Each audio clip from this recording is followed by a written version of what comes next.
वस्तु वहां की मोहनी। जैसे आज भी जो वृंदावन जाता है बिना मन के भी जाए, दावा इस बात का है कि जो बिना मन के भी जाए वृंदावन तो दोबारा उसका जाने का मन कैसे नहीं होगा, अवश्य होगा। ये वृंदावन धाम की महिमा है। प्रेम से कहिए एक बार, जय जय श्री राधे।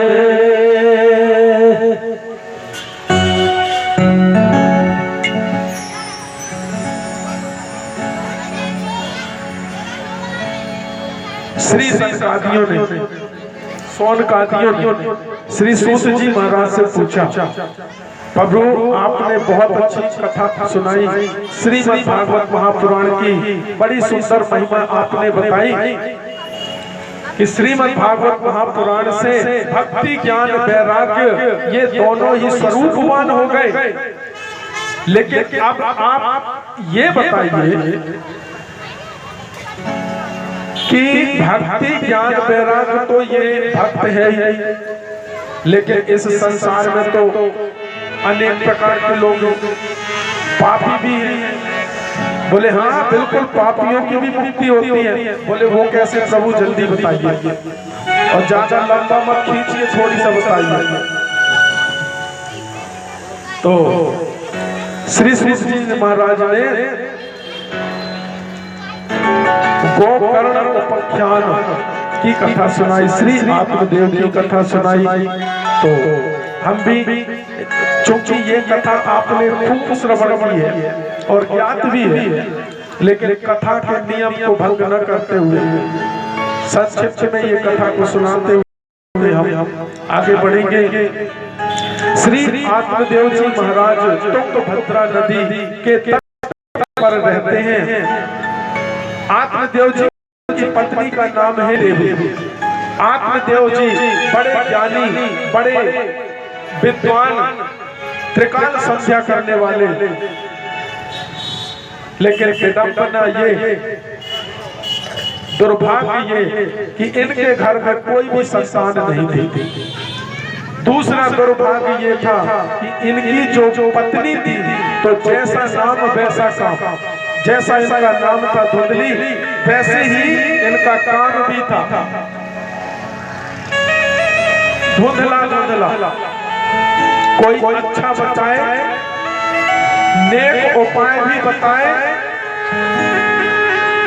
ऐसा कभी हो सकता है क्या? अरे कैसे होगा ऐसे? कितनी भी अच्छी बात उनसे कर दो, नहीं ऐसा हो सकता। सब कुछ धुंधला, किसी पर विश्वास नहीं, किसी पर भरोसा नहीं। इनके घर में जितनी गाय थी उनके कोई बछड़ा नहीं होता था। कोई पौधा लगाते तो वो पौधा सूख जाता। कभी इनके आंगन में तुलसी हरी नहीं हुई। आत्मदेव जी को जलानी हुई और ये घर परिवार छोड़कर एक वन में जाकर बैठ गए। वन में जाकर बैठे और बैठे बैठे यही विचार कर रहे हैं कि इसका निवारण कैसे हो। तो कहते हैं ना, अभी कथा में सुनाया कि यदि प्यास लगी हो तो भक्ति मार्ग में कुआं, तालाब, नदी नहीं, सागर भी उठ के आता है। ठीक उसी समय कुछ संत सत्संग के लिए वहां से गुजर रहे थे। आत्मदेव जी को देखा, बोले क्या हुआ भैया, आप इस तरह से यहाँ वन अकेले क्यों, कैसे बैठे हुए हैं? बोले मेरी व्यथा सुनिए। आत्मदेव जी ने अपनी व्यथा सुनाई। उन साधुओं ने त्रिकाला थे, भूत भविष्य वर्तमान सब कुछ उनके आंखों में दिखाई देता था। तुरंत उन्होंने देखा, बोले भाई तुम चिंता बिल्कुल मत करो और तुमको आराम से बिल्कुल अपने घर जाओ और भगवान का भजन करो, तुम्हारे भाग्य में कोई संतान है ही नहीं। बोले भाग्य में संतान नहीं? तो भाई महात्मन, आप तो भाग्य को बदलने वाले हैं, आप ऐसा करिए मेरे भाग्य को बदल दीजिए, मुझे तो संसार। अरे भाई जब भाग्य में है तो हम क्या करेंगे? ब्रह्मा जी ने नहीं लिखा तो हम कहां से अलग से लिख ले भाई? बोले नहीं आप तो सब कुछ कर सकते हैं। बोले हम कुछ नहीं कर सकते। बोले नहीं कर सकते तो फिर हम अभी मरे जाते हैं। उन्होंने साधुओं ने कहा जा रहे थे सत्संग में, ये एक इधर पे अभी आत्महत्या कर लेगा, एक पाप से लेके चले। ठीक है भाई, एक काम करिए, फल देते हैं तुम्हें, ये फल जाकर अपनी पत्नी को दे देना, वो बच्चा हो जाएगा। बोले ठीक है। आप फल लेकर घर में आए, पत्नी को कहा सुनो ये फल खा लेना, क्या होगा इससे? बोले अरे अपने घर में संतान नहीं है, कुछ दिनों में छोटा सा नन्हा सा या छोटी सी नन्ही सी कुछ आ जाएगी भाई। तो अब उनको लगा कि अभी इनसे हम बाद में बात करेंगे तो झगड़ा खड़ा हो जाएगा, और अभी तो मुझे नींद आ रही है तो सोना है, झगड़ा हो जाएगा तो वो नींद भी चली जाएगी। इससे इनसे कह दो ठीक है आप जाओ खा लो। और अंत तो गत्वा धुंधली देवी के मन में आया कि कभी फल खाने से भी बच्चा होता है, ऐसा नहीं हो सकता है। नहीं, फल को अलग कर दिया। दूसरे दिन उसकी छोटी बहन आ गई घर पे और छोटी बहन को सारी समस्या बताई। छोटी बहन ने कहा कि कोई बात नहीं, मेरे पास इसका हल है। एक काम कर तू कि ये फल मुझे दे दे, ये फल मैं खा लेती हूँ, मैं इस समय गर्भवती हूँ, तो मेरा जो बच्चा होगा वो तुम गोद ले लेना और अपने पति को कह देना कि मेरा है। धुंधली देवी ने अपने पेट में कपड़ा बांधी और एक नाट्य करने लगी गर्भाधान का। और उस बहन ने भी क्या किया, बोले ये फल से कुछ नहीं होता है, इसको एक काम करते हैं, ये गाय खड़ी है अपने आंगन में बंधी, इस गाय को खिला दो। गाय को वो फल जाकर खिला दिया। अंततः कुछ दिनों पर्यंत हुआ ये, कृपा से निर्गते तथा साधे वो सुसुवे।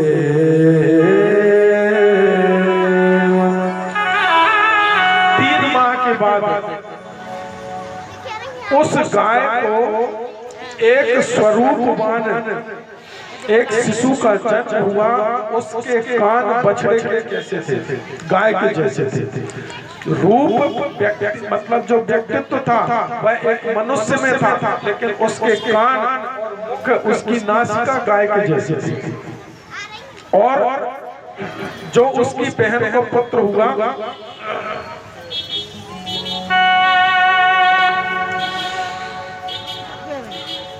वो बहन ने उस पुत्र को धुंधली को दे दिया। अब उनका लालन पालन होने लगा। वो जो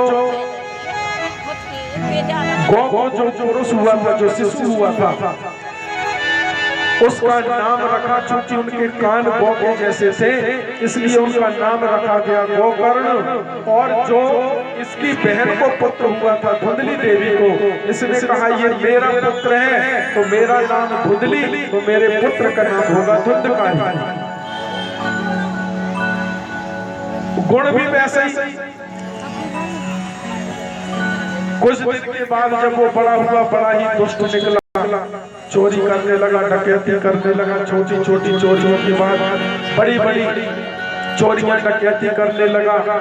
एक दिन इस जब चोरी डकैती का जो धन पाता, तो चूंकि अगर हमारे पास कोई लूट का धन है तो उससे कोई सत्कर्म तो कदापि नहीं हो सकता। उससे होगा तो कोई न कोई दुष्कर्म भी होगा। अगर धन पाप का है तो उससे सत्कर्म नहीं दुष्कर्म ही होगा। इसलिए हुआ वही कि वह जो धुंधकारी था वह गलत रास्ते पर चला गया, अर्थात वेश्यावृत्ति में निर्गत हो गया। और वेश्यावृत्ति करने लगा। कुछ दिनों के बाद ये हुआ कि उसकी माँ रोक टोक करती तो उसी को गाली देता, उसी को मारने लगता। आत्मदेव जी यह देखकर बड़े परेशान हुए, आज बहुत दुखी होकर बैठे थे। तभी गोकर्ण जी महाराज पहुंचे। गोकर्ण महागानी, गोकर्ण जी बड़े ज्ञानी थे। पिताजी को समझाया, पिताजी ये जो संसार है ना, ये जो बेटा बेटी, ये जो पुत्र, ये जो है, ये सब रिश्ते झूठे हैं पिताजी। इन बातों को छोड़िए, आप तो जाइए और कहीं पर जाके बैठकर भजन करिए। आज आत्मदेव को उन संतों की बात याद आई कि अगर मैंने उनकी बात उसी समय मान लेता तो आज मैं बड़ा सुखी हो जाता। लेकिन हो गई गलती, अब सुधारते हैं। आत्मदेव जी ने अपने घर का परित्याग किया और वन में पहुंचकर भजन करने चले गए। और इधर पर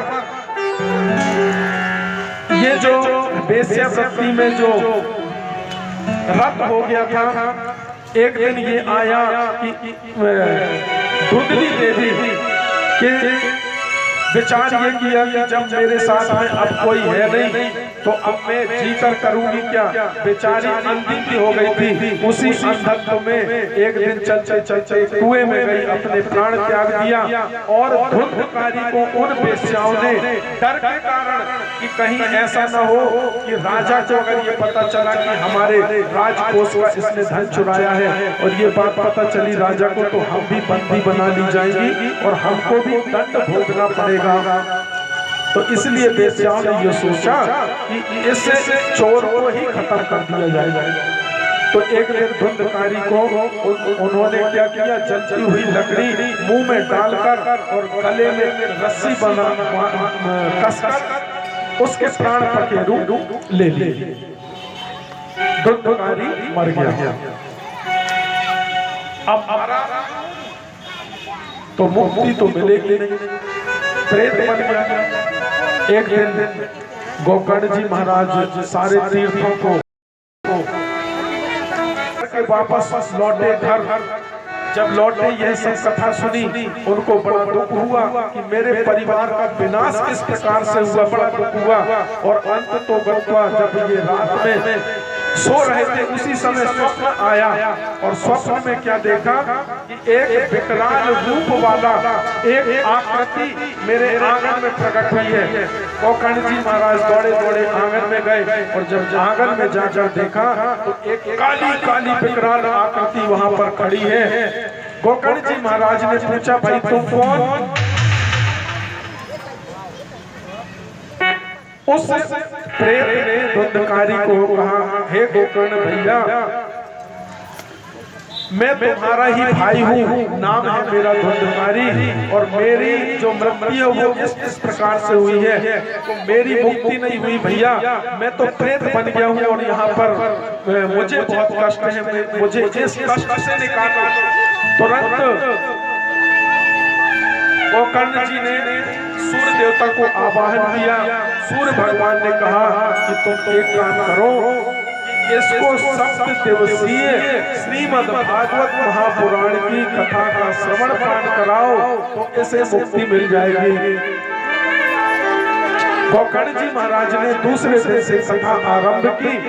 और ध्यान दीजिए कि जब प्रथम दिवस हुआ तो सामने एक बांस का पेड़ लगा हुआ था। यहाँ पर एक बांस बना हुआ है, उसके ऊपर नारियल है। ये उसी की कथा चल रही है, ध्यान से सुनिएगा। तो वहां पर एक बांस का पेड़ था। ये जो धुंधकारी था उसी बांस के पेड़ में बैठ गया प्रेत के रूप में। और जब पहले दिन की कथा हुई तो पहले दिन की कथा में क्या हुआ कि उस बांस की प्रथम गांठ फट गई चक चक की आवाज आई। दूसरे दिन की कथा हुई तो दूसरे दिन की कथा में दूसरी गांठ खुली। इस तरह से तीसरे दिन तीसरी गांठ, चौथे दिन चौथी गांठ, पांचवें दिन पांचवी गांठ, छठवें दिन छठी गांठ और सातवें दिन सातवीं गांठ जैसे ही फटी वैसे ही धुंधकारी एक सुंदर स्वरूप में, सुंदर रूप में वहां पर आकर खड़ा हो गया और गाने लगा, श्री कृष्ण गोविंद हरे मुरारे, हे नाथ नारायण वासुदेवा, गोविंद हरे मुरारे, हे नाथ नारायण वासुदेवा, गोविंद हरे मुरारे, हे नाथ नारायण वासुदेवा।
जय हो। श्री वृंदावन धाम की जय हो।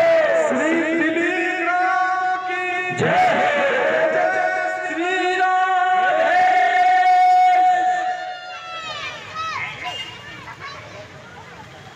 तो इस प्रकार से